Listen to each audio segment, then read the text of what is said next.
Bonjour et bienvenue à On s'investit de ce mardi 3 avril. Les marchés se replient en Amérique du Nord. Il faut dire que hier, encore une fois, on a appris en fait qu'on avait conclu tout un trimestre sur le marché boursier américain, particulièrement avec la hausse des indices boursiers, tant pour le Dow, le S&P 500 que pour le Nasdaq. Or, il y a prise de profit ce matin. À la mi-séance, je peux vous dire que les indices reculent de moins de 0,5 %. Donc, 48 points de recul pour le Dow Jones à 13 216 points. Le Nasdaq se replie à peine. On peut parler de stabilité. Et le S&P TSX recule d'une façon un peu plus prononcée. On parle d'un recul de près de 1 %, 112 points de recul pour la bourse de Toronto. Et ça s'explique principalement par le secteur des services financiers, en fait, qui recule. Les trois grands secteurs, bref, matériaux, énergie, secteur financier. Juste rapidement, quelques nouvelles en rafale. Le géant pharmaceutique canadien Valeant installe son siège social à Laval. Donc, on quitte Mississauga en Ontario pour s'installer à Laval. Il faut se rappeler que Valeant, c'est l'entreprise qui a racheté BioVail en 2010, devenant la plus importante société canadienne dans le secteur de la santé, secteur pharmaceutique. Bonne nouvelle pour la région de Laval. C'est un projet qui va s'élever à 20 millions de dollars et on veut y développer un centre d'excellence de recherche et développement en dermatologie grand public. Alors, Valeant, c'est VRX, le symbole.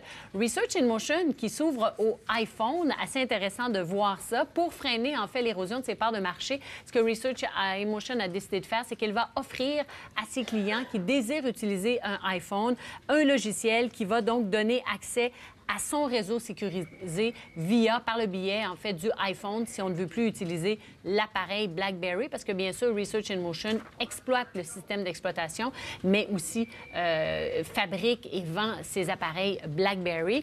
Alors, voilà une façon de faire pour tenter de freiner l'érosion de ses parts de marché. Et un mot sur SNC-Lavalin, une autre tuile qui tombe sur SNC-Lavalin. Cette fois, ça concerne de petites activités relativement parlant, mais il reste que c'est rien de bon pour l'image. La Banque mondiale a décidé de mettre un frein à un appel d'offres que s'apprêtait à faire une division des SNC-Lavalin au Bangladesh concernant la construction d'un pont. Alors, on empêche SNC-Lavalin de faire cet appel d'offres. Pourquoi? Parce qu'on a réalisé, en fait, ce qu'on écrit, ce dont on parle d'allégations de fraude, de corruption. Dans le cadre de ce dossier-là, il y aurait une entreprise du Bangladesh détenue par un ministre important du Bangladesh qui aurait demandé à ses soumissionnaires, aurait dit à ses soumissionnaires, si vous voulez le contrat, bien, nous, en échange, on veut des pots de vin. Bref, SNC a été identifié derrière tout ça. Et pour le moment, on suspend temporairement la possibilité de déposer cet appel d'offres. C'est pas significatif nécessairement dans l'ensemble des activités des SNC-Lavalin, mais reste que c'est rien de bon, encore une fois, pour l'image. Et l'autre nouvelle concerne les fonds communs de placement. On a le pouls maintenant des résultats du premier trimestre et on va en faire le tour tout de suite en compagnie de Michel Marcoux. Bonjour, Michel. Bonjour, Sophie. C'est Morningstar qui a publié les résultats, la performance, en fait, de ces différents grands indices de fonds d'action. Et je le disais tantôt, le marché américain, clairement, qui se démarque. En fait, si on regarde sur les 22 indices Morningstar au dernier trimestre, 8 ont eu des gains de plus de 10 %, ce qui est quand même énorme. Un seul qui a eu une catégorie qui a été négative.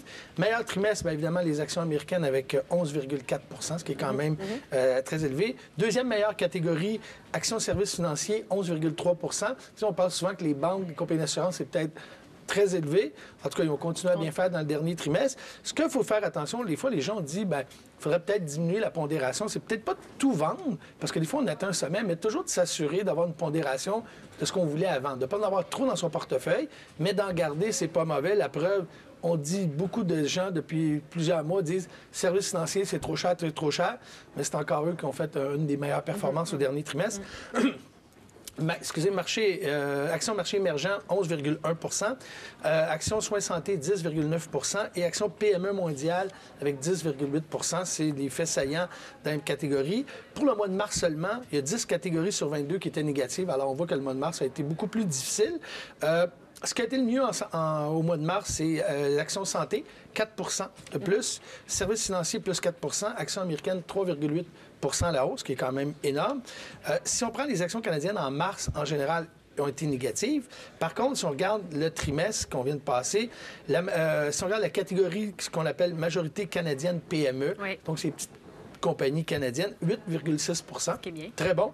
Action canadienne PME, donc c'est pas majorité. Je sais pas vraiment différent. Morningstar, des fois, ont des catégories que c'est pas évident, 6,1 Action majorité canadienne, 6 excusez. Action canadienne revenu, donc nos fonds de dividendes avec 4,6 pour le trimestre. Et les perdants du mois de mars, Action métaux précieux, on s'en doutait bien, avec moins 10,6 Action de ressources naturelles avec moins 8,4 Alors, un mois de mars un petit peu difficile pour les actions canadiennes, mais ça a été dans l'ensemble un excellent trimestre. Excellent trimestre dans l'ensemble pour les actions canadiennes et on va voir ce qui va se passer à partir de ce prochain trimestre parce que là, on va regarder les résultats d'entreprise. Certains disent peut-être que le marché va s'essouffler un peu pour ce second trimestre. Ça reste à voir. On va passer en revue votre revue des marchés à vous pour la semaine dernière. Oui, pour la catégorie. Ce que vous avez préparé pour les différents indices boursiers. Exactement. Si on regarde pour maintenant le S&P TSX 500, de TSX, le marché canadien, on a connu une semaine négative avec 0,59 qui est quand même à 3,66 à la hausse depuis le début de l'année. C'est quand même une bonne année.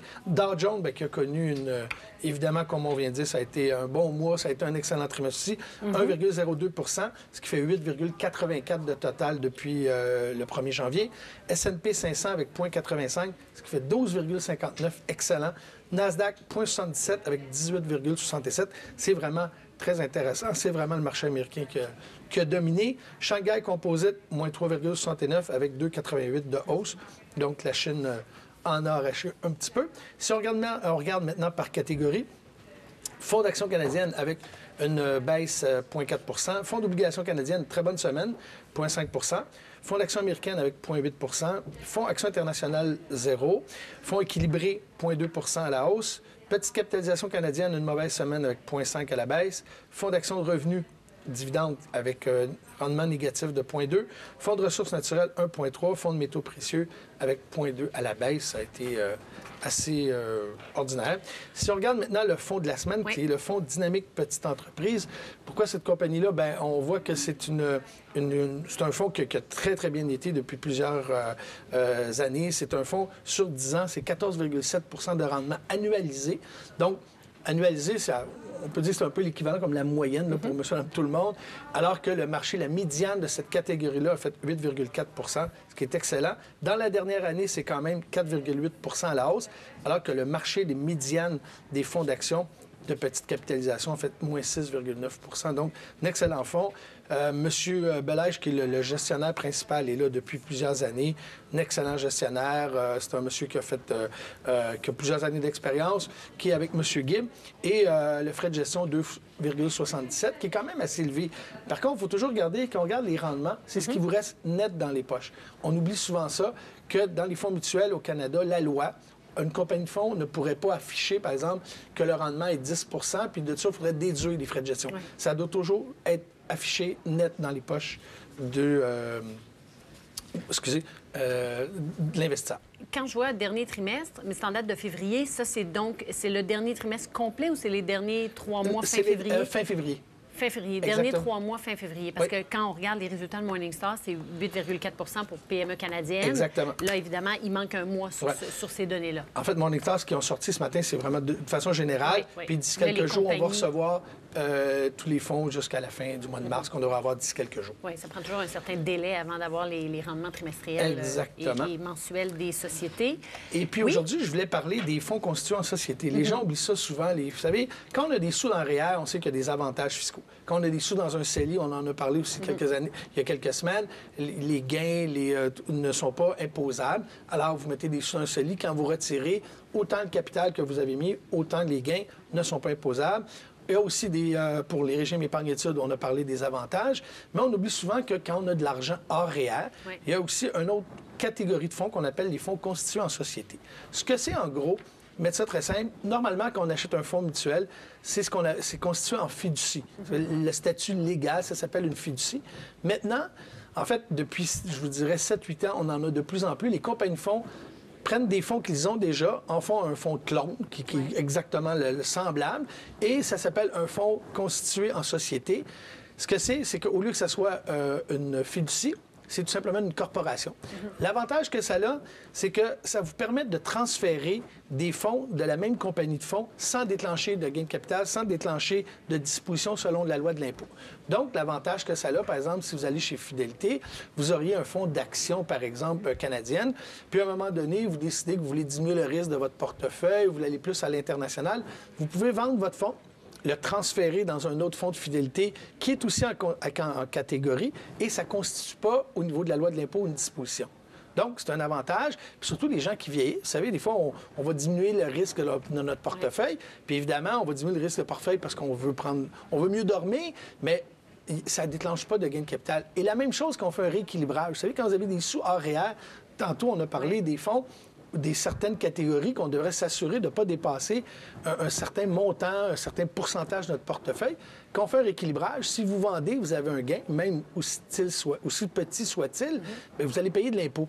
Quand c'est formé en société, vous ne déclenchez pas de disposition selon la loi de l'impôt. Mais c'est la compagnie de fonds qui crée ça ou c'est nous qui le demandons? Non, c'est la compagnie de fonds. C'est que tout simplement, par exemple, on va avoir chez Fidélité le fonds 253, qui est le fonds Fidélité internationale, mondiale. Vous avez le même fonds qui a un code différent, mais qui est constitué en société au lieu d'être constitué en fiducie, tout simplement. Et donc, quand on a un compte hors REER, peut-être qu'il vaudrait mieux avoir ce type de fonds-là, je comprends bien, pour effectuer des transferts d'un fonds à l'autre. Oui. Donc, quand vous avez des sous, REER est intéressant, CELI est intéressant, régime épargne-études, mais il vous reste d'autres argent hors REER. Les fonds constitués en société sont une excellente solution. L'autre chose aussi d'intéressant, si vous avez mis, par exemple, une mise de départ de 100 puis à un moment donné, votre 100 vaut 200 parce que vous êtes là depuis plusieurs années, tout ça, quand vous allez vendre un fonds normalement, vous allez payer de l'impôt parce que vous vendez même une petite partie. Quand on met ça dans un fonds en société, si vous avez mis, par exemple, 100 le premier 100 que vous allez retirer n'est pas imposable. Parce que c'est comme si la société vous remettait votre mise de fonds. Alors, vous allez repousser l'impôt de plusieurs années. Un deuxième avantage.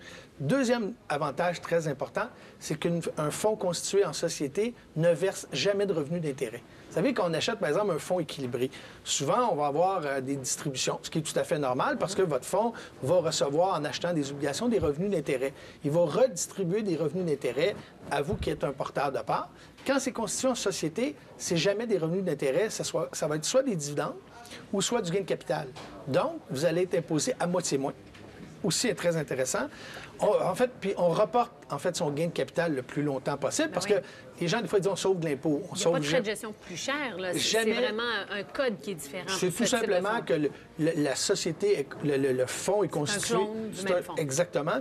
Et la distribution des gains de capital en dividendes seulement, c'est vraiment très intéressant. Alors, pour les gens qui cherchent une alternative, bien, je pense que...